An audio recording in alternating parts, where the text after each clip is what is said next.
Madame, Monsieur, bonjour et bienvenue dans le flash d'information. Liesse populaire à Eli Kwasue, c'est dans la sous-préfecture de Tien-Kwakro, dans le département de Kounfao. Samedi dernier, le village a été raccordé au réseau électrique national, cérémonie de mise sous tension qui s'est faite en présence du secrétaire d'État chargé du service civique, Siaka Ouattara, qui était justement le parrain de la cérémonie. Le compte-rendu de Herman Niamien à 13h dans le journal.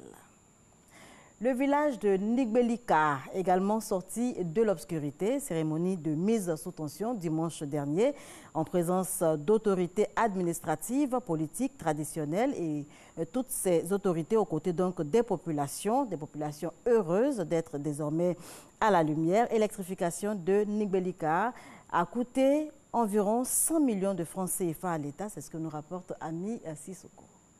Le village de Nigbelika, situé dans la commune de Tioro, à 6 km de Korogo, sort de l'obscurité. Il vient d'être connecté au réseau national électrique par Côte d'Ivoire Énergie. La mise sous tension est effectuée ici par le représentant du préfet intérimaire du Poro, Lorne Djandé, et Nokarna, le conseiller spécial du Premier ministre Amadou Gon Coulibaly chargé de la commande publique. Un rêve qui devient réalité pour les habitants qui disent ne pas avoir de mots assez forts pour exprimer leur joie.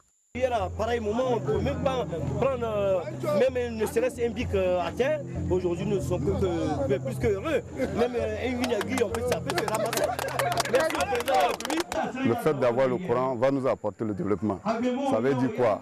Quelques jeunes du village pourront avoir des ateliers de soudure, des machines sur lesquelles ils peuvent travailler au village. La connexion de Nigbelika au réseau électrique national a coûté environ 100 millions de francs CFA et nécessitait plus de 60 poteaux. Pour les autorités de la région du Poro, la connexion au réseau électrique national contribue au développement et au bien-être des populations. Ce qui se dit se fait. Et nous constatons dans ce village, il y a quelques minutes qui ne connaissaient pas l'électricité. C'est la joie totale. Merci au président de la République. Ce village que nous venons d'électrifier, nous avons gagné une bataille. D'autres suivront dans tous les coins de la Côte d'Ivoire, au sud, à l'est, au centre, au nord. Personne ne sera oublié. L'électrification de Nigbelika s'inscrit dans le vaste projet d'électrification du gouvernement qui prend en compte toutes les localités de plus de 500 habitants. Deuxième jour de classe pour les 10 300 enseignants contractuels recrutés dans le cadre du PSGouv, le programme social du gouvernement 2019-2020. La formation va durer 2 mois. Il faudra donc être discipliné et assidu. Ce sont les recommandations de la ministre de la Femme, de la Famille et de l'Enfant, Bakayoko Li Ramata, qui a donc lancé officiellement hier la formation. À Yamoussoukro, ils sont 1442 à être formés. Nous en parlerons largement dans le journal à 13h. Ce sera avec Soro Corona.